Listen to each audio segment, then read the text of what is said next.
çunat dhe gocat e Krujës. Në fakt kjo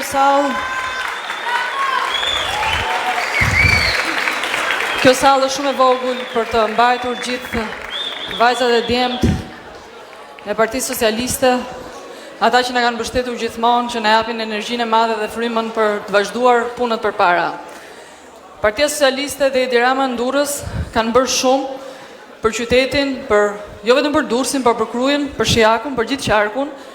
Me mbështetjen e madhe të qeverisë, ne kemi bërë të mundur transformimin urban të qyteteve tona, kemi bërë të mundur zhvillimin e ekonomisë lokale, kemi ndërtuar mira shtëpi për ata që u dëmtuan nga tërmeti i 26 nëntorit, kemi krijuar hapësira për fëmijët dhe ka nisur dhe kantiere të mëdha, sa ai i Manchester City, i cili do të akomodojë do të shërbejë jo vetëm fëmijëve të Durrësit, të qarkut, por gjithë shqiptarëve.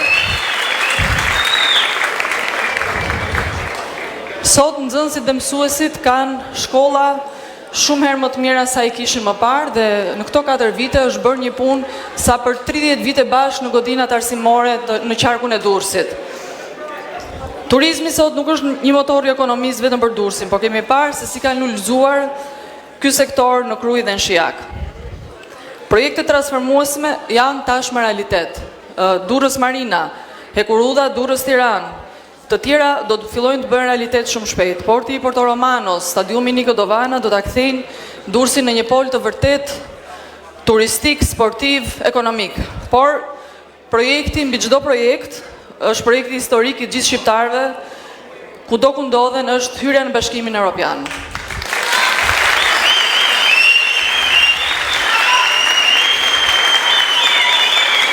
Kjo do të bëhet të mundur falë punës së Partisë Socialiste dhe Edi Ramës.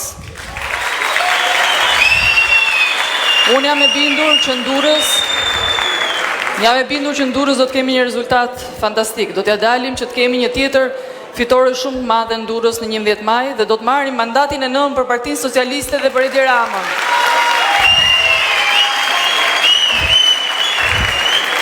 Dhe për të arritur fitoren duhet skuadra e duhur. Ekipi i kandidatëve të Durrësit është një skuadër mjaft e mirë, me njerëz që vijnë nga backgrounde të ndryshme, një përzierje mes njerëzve me shumë eksperiencë dhe të rinj, me njerëz që janë lidhur ngushësisht me qytetin, me njerëz që përfaqësojnë dijen, zhvillimin, historikun politik. Kemi harmonizuar komunitetet gjinit dhe brezat, patjetër nuk kemi lënë jashtë vëmendjes dhe besimet.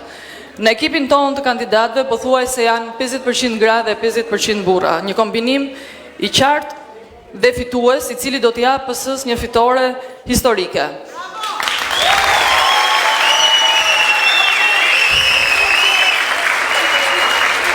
Kam dëshirë të ftoj kandidatët të bashkohen këtu me mua, e filloj nga Klodiana Spahiu, deputete e Kuvendit Shqipërisë, mjeke, kardiologe, gëzon respektin e gjithë qytetarëve të Durrësit, të cilëve ka shërbyer me përkushtim maksimal dhe humanizëm.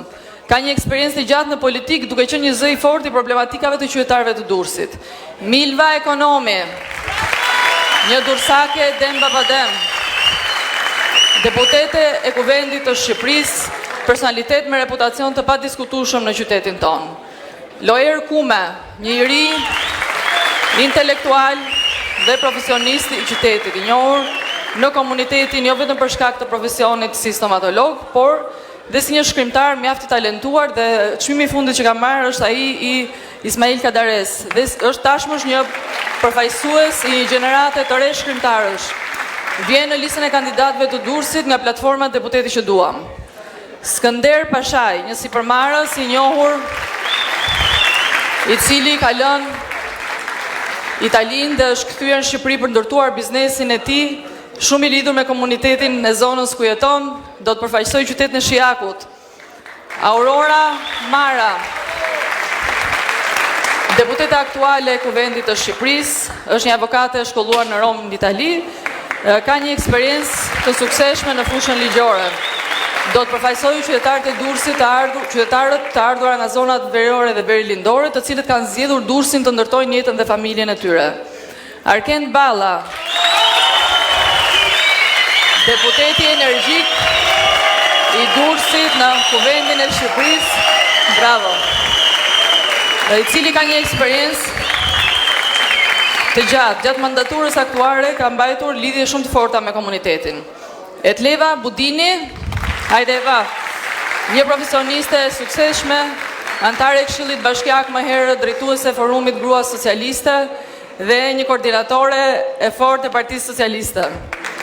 Ani Dyrmishi, kryetari i Këshillit Bashkiak, avokat, ka drejtuar disa institucione të rëndësishme në qytetin e Durrësit, gëzon respektin e qytetarëve për punën dhe profesionalizmin e tij. Ka një kontribut të rëndësishëm PS ku angazhohet për shumë vitesh me rezultate shumë mira në zonën e tij.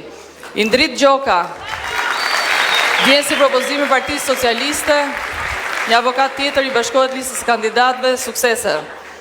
Gentian Hilla, një djalë kurtan, profesionist i përkushtuar prej shumë vitesh në policinë e shtetit, në me pozicione drejtuese. Hilla ka pasur një bashkëpunim të ngushtë dhe me partnerët ndërkombëtar të rendit dhe sigurisë. U largua në kjo detyrë për të përfaqësuar komunitetin e Krujës. Entela Hoxha, një doktoresh tjetër, stomatologe.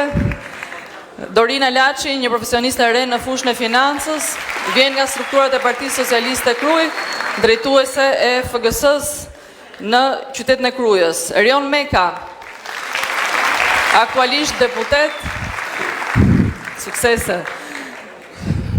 Lir Ndraxhi, deputeti Kuvendit Shqipërisë, sipërmarrës i njohur që ka dhënë kontribut gjithashtu në Partinë Socialiste dhe shumë i lidhur me komunitetin e tij. Suksese Liri. Jona Osmani, arkitektja e re, e arsimuar brenda dhe jashtë vendit, vjen në listën e kandidatëve të Durrësit nga platforma Deputeti që duam dhe pjesa Akademisë Politike. Një tjetër kandidat që vjen nga platforma Edvin Prençe, sipërmarrës që operon me sukses në sektorin e fasanorisë, është formuar në Itali dhe gjithashtu është kryetari i shoqatës për eksport të Albania në sektorin e manufakturës. Edmond Rushi, jurist dhe antarës avokatës i dhomës avokatisë së Shqipërisë, ka mbajtur pozicione drejtuese në disa institucione të ndryshme qendrore. Suksese. Mondi Alban Xhelili, deputeti aktual dhe përfaqësues i denjë qytetarëve të Durrësit. Edhe së fundi, Erion Gjili, një sipërmarrës i ri, vjen nga propozimet e Partisë Socialiste, nga strukturat, do të përfaqësojë komunitetin verior dhe verilindor që jeton në zonën e Sukthit dhe do të garojë së bashku me gjithë kolegët e tij në këtë garë të jashtëzakonshme. Sot, në fakt, është data 10. Nesër është dita që zyrtarisht fillon fushata elektorale dhe ne duhet të jemi në çdo lagje, në çdo rrugë, në çdo familje për të kërkuar votë për Partinë Socialiste, për të marrë një mandat tjetër për Edi Ramën dhe për të çuar Shqipërinë në Bashkimin Evropian në mandatin që vjen. Shumë faleminderit që gjithëve për këtë mbështetje kaq të madhe. Ftoj kryeministrin që t'i bashkohet me një duar trokitje. Faleminderit.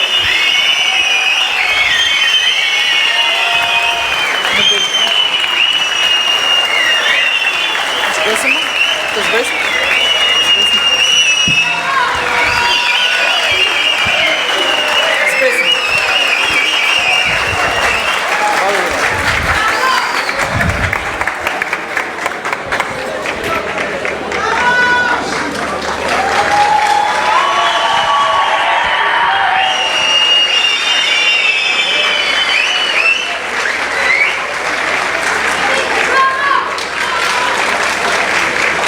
Mirë, shumë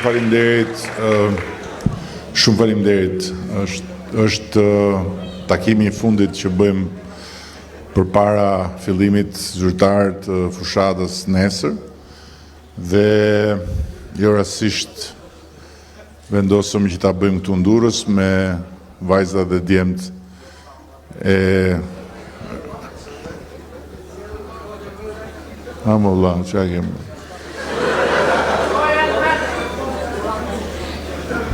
Çka kemë? Këtu e latë me mua bedhe. Me vajzat dhe djemt e pjesës më vitale të qarkut dhe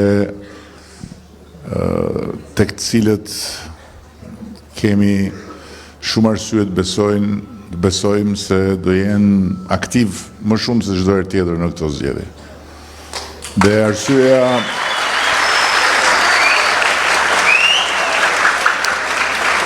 arsyeja konkrete pse ju duhet jeni aktiv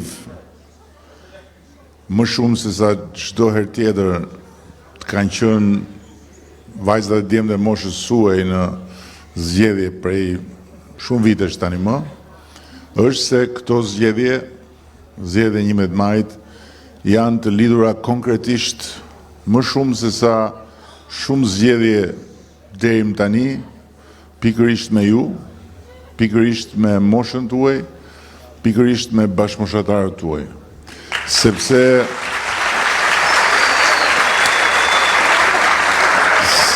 këto zgjedhje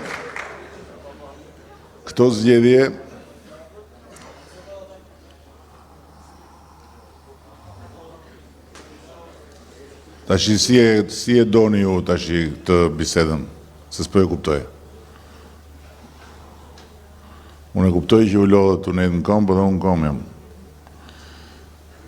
Këto zgjedhje janë me shumë gjas edhe varet nga ne një pjesë e madhe e kësaj që do them, zgjedhje të cilat mund përcaktojnë në 4 vitet e ardhshme se ku do të jetë Shqipëria.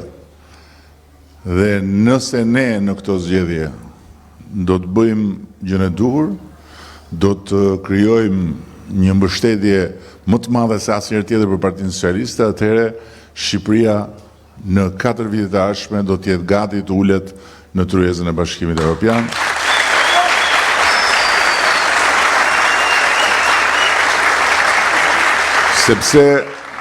Sepse gjërat kanë ardhur në këtë mënyrë.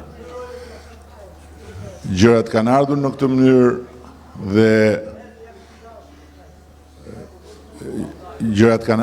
mënyrë dhe kanë ardhur sepse janë përputhur në të njëjtën kohë dëshira dhe fati ynë evropian dhe dëshira dhe fati i Bashkimit Evropian, që ndryshe nga deri pak kohë më parë, sot jo vetëm e thot, siç e ka thënë gjithmonë, që e ardhmja e Ballkanit Perëndimor është në BE, ardhmja juaj është në BE, Shqipëria një ditë do jetë në BE, por edhe e kërkon me këmbgulje që ne të mbyllim negociatat që kemi hapur me ta brenda vitit 2027 dhe me të mbyllur negociatat Shqipëria të shkojë në të gjithë parlamentet e vendeve anëtare, siç është procedura, për të marrë miratimin dhe në harkun e 2 viteve 2027-2029 këto procedura të përfundojnë dhe Shqipëria e 2030-s të jetë anëtare me drejtat barabarta e Bashkimit Evropian.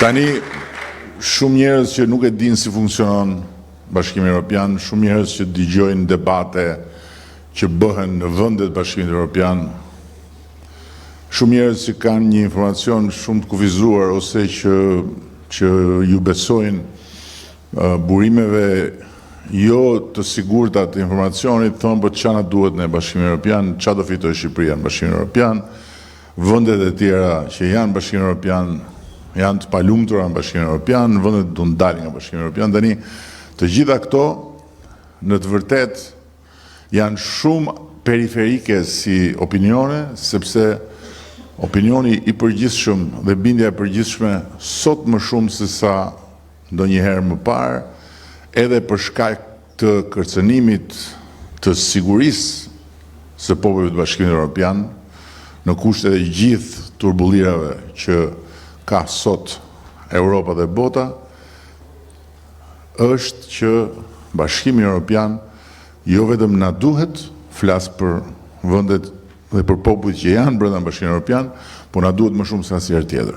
Ndërkohë që për ne të qenurit në Bashkimin Evropian është fundi i një historie shumë të gjatë, jo me dekada, por me shekuj, përgjatë cilës ne nuk kemi qenë asnjëherë në gjendje të zgjedhim se ku duam të jemi, dhe gjithmonë kemi pësuar vendimet dhe kemi pësuar presionin shtypës të tjerëve më të mëdhenj se ne.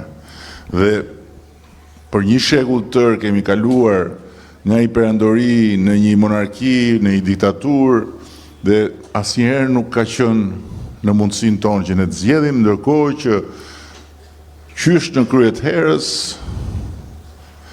ata që kanë luftuar për Shqipërinë kanë dashur që Shqipëria të jetë në Europë dhe i përkas perëndimit, siç thoshte Naim Frashi, dielli për ne lind andej nga perëndon. Që do thotë që për shkak se ne nuk kemi qenë asnjëherë dot aty ku është dashur të jemi, edhe kemi pasur gjithë ato vështirësi dhe gjithë ato tmerre që kanë kaluar më parë prindrit tanë, prindërve tanë edhe kështu me radhë, dhe në ndërkohë sot ne mund të kurorëzojmë atë që është zgjedhja për herë të parë e lirë e shqiptarëve që kur përbysën komunizmin u bashkuan në thirrjen e duan Shqipërinë si gjithë Europa. Kjo është për herë të parë mundësia për ne, për popullin shqiptar që të vendosi me zgjedhjen e vet të lirë se ku do të jetë. Dhe nëse ne mbyllim këtë histori, ne mbyllim njëkohësisht dhe të gjitha ato burimet sa historie që na kanë vendosur në një pozitë të diskriminuar në raport me tjerët, na kanë vendosur në pozitën e një populli që është në përkëmbur, e një populli që është poshtruar, jo një herë, po më shumë se një herë, jo thjesht për shkak të huajve, po edhe për shkakun e të vetëve, dhe mbase më shumë për shkakun e të vetës sa të huajve, po pikërisht sepse nuk kemi qenë dot në gjendje të pozicionohemi aty ku mund të jemi të garantuar. Dhe pozicionimin në Bashkimin Evropian bën që disa gjëra shumë të thjeshta në dukje, por jo aq të lehta sa duken për të qenë garantuara, si liria individuale, si barazia para ligjit, si normat e bashkëjetesës demokratike të jenë të garantuara një herë mirë, pavarësisht se kush qeveris në Tiranë. Ky është Bashkimi Evropian. Është hapësira që ne na garanton barazinë para ligjit. Dhe barazia para ligjit sot është për herë të parë një ushtrim që ne përpiqemi ta bëjmë. Sepse për herë të parë në Shqipëri njerëz të lidhur me pushtetin politik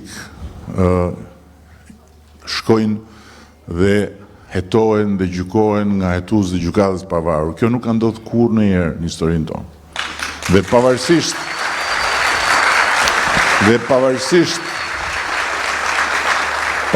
se ne kemi hyrë në këtë proces, dhe kemi hyrë në këtë proces fal vullnetit të Partisë Socialiste dhe të askujt tjetër, se po mos ishte kjo parti dhe po mos ishte ky vizion dhe kjo vendosmëri e jona për ta bërë Shqipërinë anëtare të Bashkimit Evropian, gjë që kalon përmes vendosjes së një kufiri të qartë midis pushteteve dhe përmes pavarësisë së pushtetit drejtësisë, këtu kjo gjë nuk do ndodhte kurrë.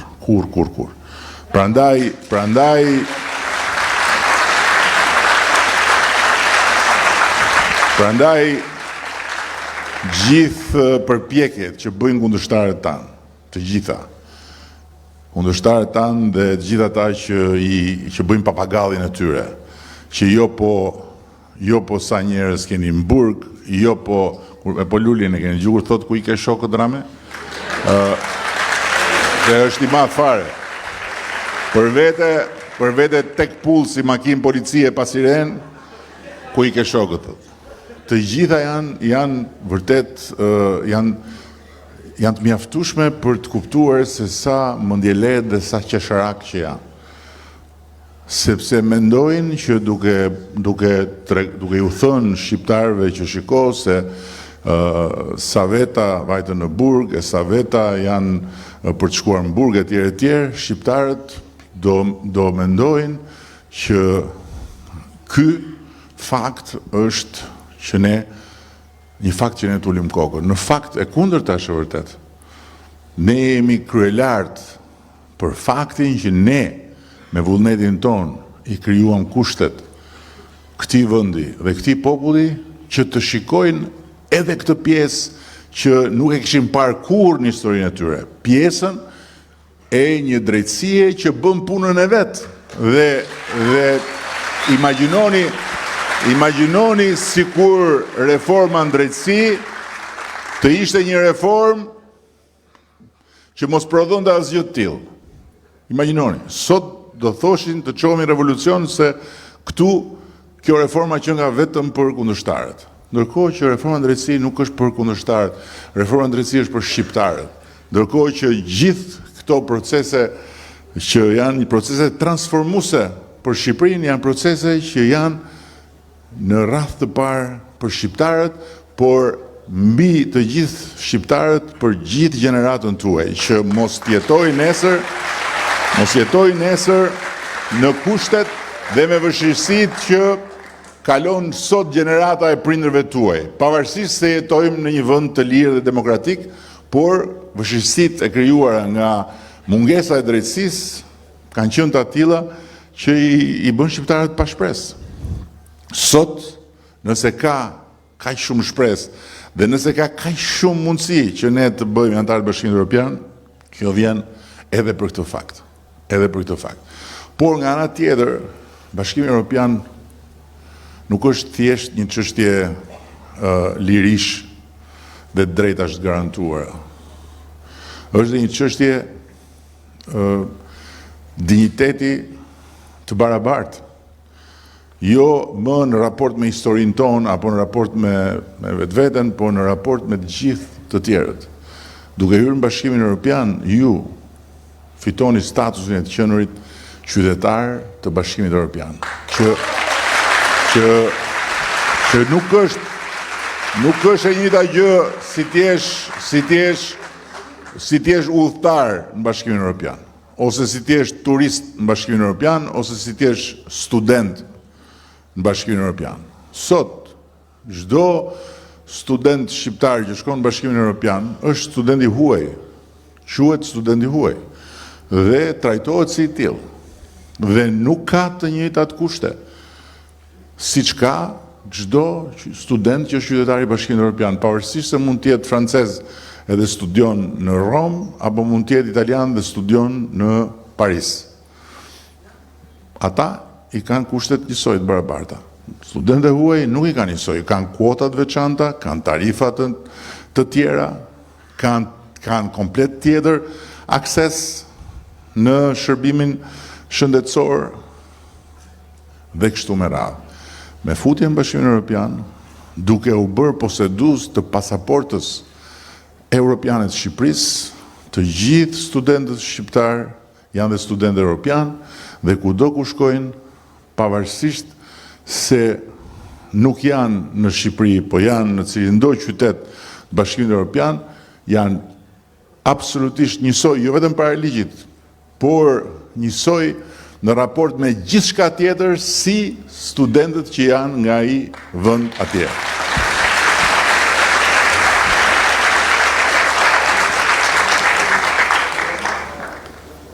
Dhe patjetër që kjo është vetëm ajo pjesë që lidhet me moshën studentore, por pastaj historia vazhdon.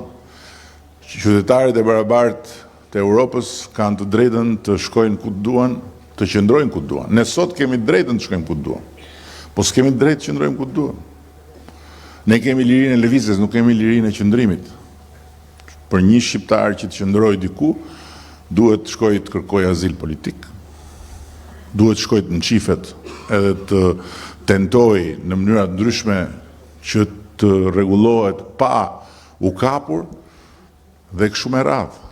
Sepse nuk është i pranuar në tregun e punës, në tregun e përbashkët punës Bashkimit Evropian. Dhe shqiptarët që kanë shkuar dhe shkojnë në Europë nuk janë të përndjekur politik. Janë njerëz që duan një jetë më të mirë, duan një punë të paguar më shumë dhe duan tani. Po këtë gjë e bëjnë gjithë qytetarët e Bashkimit Evropian. Italianët e jugut hikin çdo vit në Gjermani apo në vende të tjera, apo portugezët, apo grekët, apo ata nuk quhen njerëz që po hikin. Ata quhen thjesht forca të lira pune në një treg të lirë të përbashkët pune.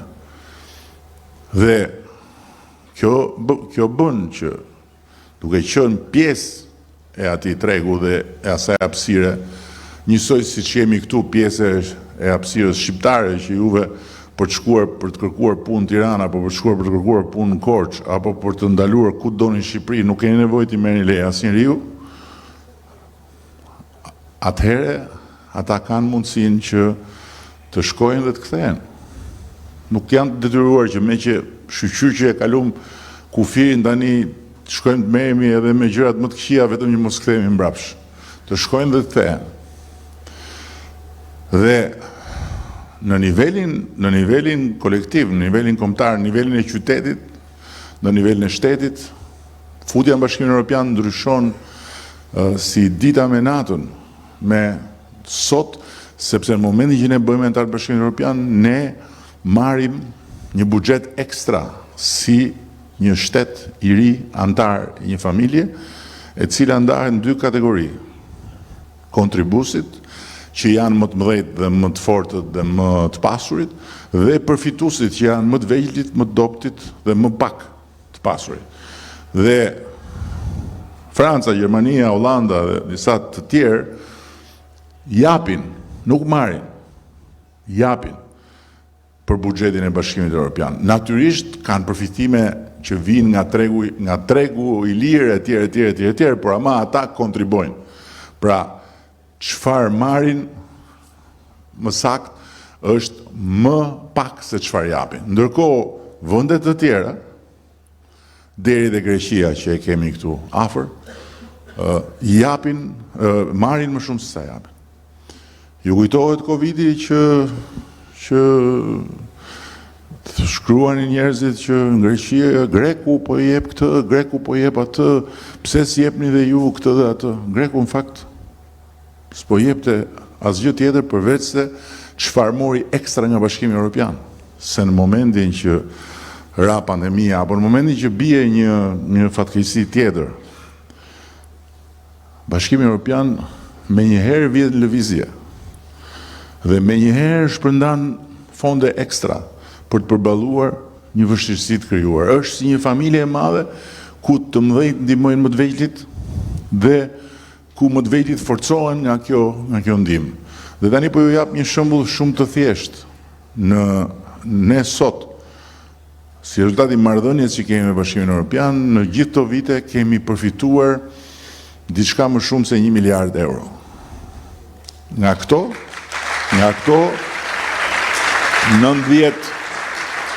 90% janë kredi, 10% janë para pa interes, të falura, grant.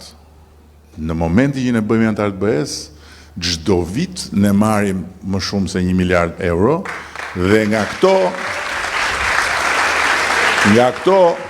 90% janë të falura, pra janë grant, dhe 10% janë kredi. Është komplet diçka tjetër. Që do të thotë që ne kemi një buxhet ekstra për të shpenzuar shumë më tepër për të gjitha nevojat që kemi. Sepse ne në këto vite e kemi rritur 2 herë gjysmë prodhimin e brendshëm kombëtar. E kemi pas më pak se 10 miliard, në 2024 ne kemi mbyllur me thuajse 25 miliard. Por gjithsesi, nevojat që kemi janë ende më të mëdha se sa mundësit. Na duhet më shumë akoma financim. Dhe me futjen në Bashkimin Evropian, ne fitojmë një buxhet tjetër që na vjen plus buxhetit që krijojmë vetë. Pra të gjitha këto janë, besoj unë, një arsye mjaftueshme për të kuptuar diçka, që sot ne duhet mbyllim negociatat. Negociatat në 3 vjet janë diçka që nuk ka ndodhur më parë. Kini parasysh se ka ca që thonë edhe i besoj i dëgjoni, po çfarë është ky muhabet 12 vjet nuk na futën në Bashkimin Evropian, tani ka dalë Tirana prapë thotë më jepni një mandat tjetër se tani do futeni. Po në ndërkohë Malizi ka filluar negociatat përpara se ne të vinim qeveri në 2012 dhe ishte shumë përpara. Sot ne dhe Malizi jemi 2 vendet që ata duan të marrin brenda. Neve i kemi filluar negociatat zyrtarisht vjet dhe na kanë dhënë kalendarin 3 vjet që të mbyllim gjithë negociatat. Pse? Sepse është hapur dera. Dhe dera nuk është hapur thjesht se ne jemi të Zot. Ne jemi të Zot, pa diskutim. Po jo se ne jemi të Zot. Dera është hapur se dhe ata sot kanë interes që të na marrin ne dhe Malnezi si fillim brenda, sepse duan të japin një mesazh gjeopolitik që Bashkimi Evropian po shkon drejt unifikimit dhe të gjitha pjesët që kanë mbetur jashtë do të bëhen bashkë. Është për ta diçka shumë e rëndësishme dhe prandaj kjo derë e hapur nuk mund të lihet në dorë të muhabeteve pa lidhje edhe në dorë të vendimmarrjeve pa kuptim. Kjo derë e hapur duhet shfrytzuar dhe ne duhet hyjmë brenda, sepse në historinë e integrimit dera është hapur dhe dera është mbyllur. Ka pas momente që ata kanë hapur dhe janë fut disa shtete bashkë, ka pas periudha të tëra që kanë mbyllur. Komisioni Evropian përpara atit mëparshmit ishte shumë i qartë kur thoshte nuk do të marrim asnjë vend brenda dhe nuk do ketë zgjerim për një periudhë pacaktuar. Tani kur ndodh kjo, a mund t'i thuash që e ka qeveria shqiptare fajin që ata mbyllin derën? Jo, ata e mbyllin derën se ata janë në shtëpinë e tyre dhe vendosin vetë dhe janë më të fortë. Ama në momentin kur ata hapin derën, ne nuk mund të rrim të bëjmë teori. Dhe dera është hapur tani. Ky është momenti dhe ky është vendi tani. Dhe pikërisht në momentin e dur dhe në vendin e dur gjendemi ne, Partia Socialiste. Nuk është dikush tjetër.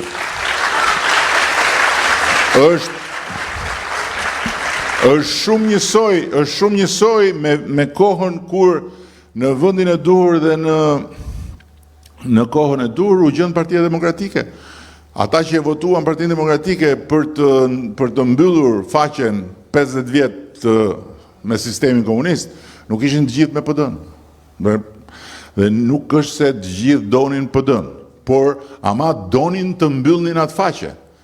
Dhe e votuan masivisht, dhe ka që vërtet është kjo sa në mars se votuan shumë më tepër se sa çfarë ishin mbështetësit e PD-s, pastaj në gusht, korik, kur u bën zgjedhje vendore, ja kthyen kundër, por ama llogarin me historinë, shqiptarët e bën si duhet dhe mbështetën PD-n në atë moment.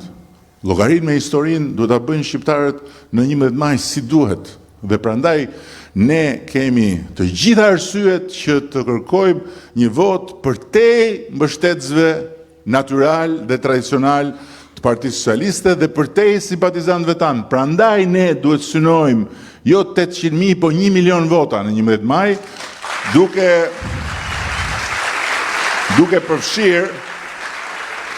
përfshirë edhe emigrantët natyrisht. Ai duhet të jetë limiti ku ne duhet synojmë dhe patjetër që ne duhet të dalim nga 11 maj me më shumë se 900.000 vota. Patjetër, duhet bëjmë çmos.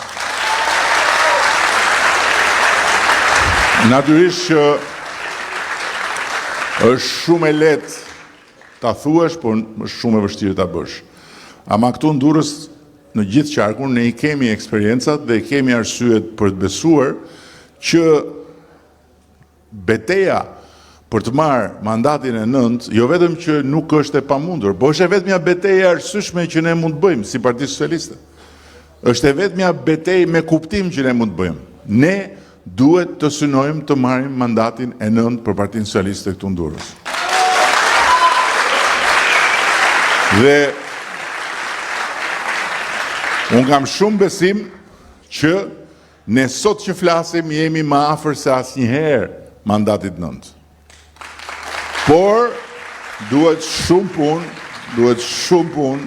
punë, dhe mbi të gjitha duhet që të gjithë ju, vajzat dhe djemt e Durrësit, e Qarkut, të bëni çmos që sa më shumë bashkëpunëtarë tuajt të vinë të votojnë në 11 maj. Të vinë të votojnë dhe të investojnë për pasaportën e tyre. Ne që kur ta marrin atë pasaportë në dorë të thonë që dhe unë kam këtu kontributin për këtë pasaportë dhe mos ju vit turp që kur ishte momenti për të investuar për atë pasaportë, në vend të investonin, o ja futën gjumit, o për gjumshëm shkunë dhe u hodhen në kënet.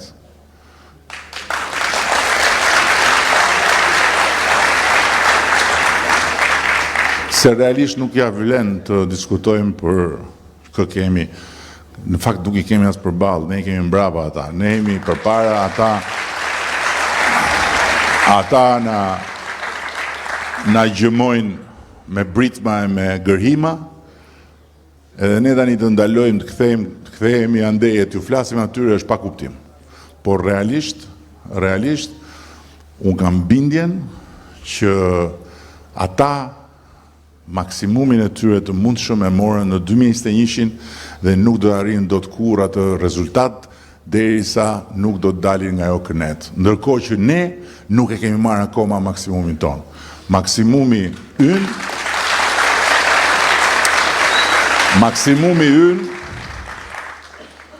është I gjithi aty në fush për të arritur dhe varet I gjithi nga sa më shumë energji dhe sa më shumë forcë ne do të vëmë për ta arritur. Por nëse Shqipëria do të hyjë në Bashkimin Evropian, të gjithë duhet ta dinë që Shqipëria do të hyjë në Bashkimin Evropian vetëm si rezultat I votës në 11 maj për Partinë Socialiste dhe për kandidatët tanë. Nuk dua t'ju mbaj më gjatë se se zogu si që shifni me zi po pret, po faleminderit që të paktën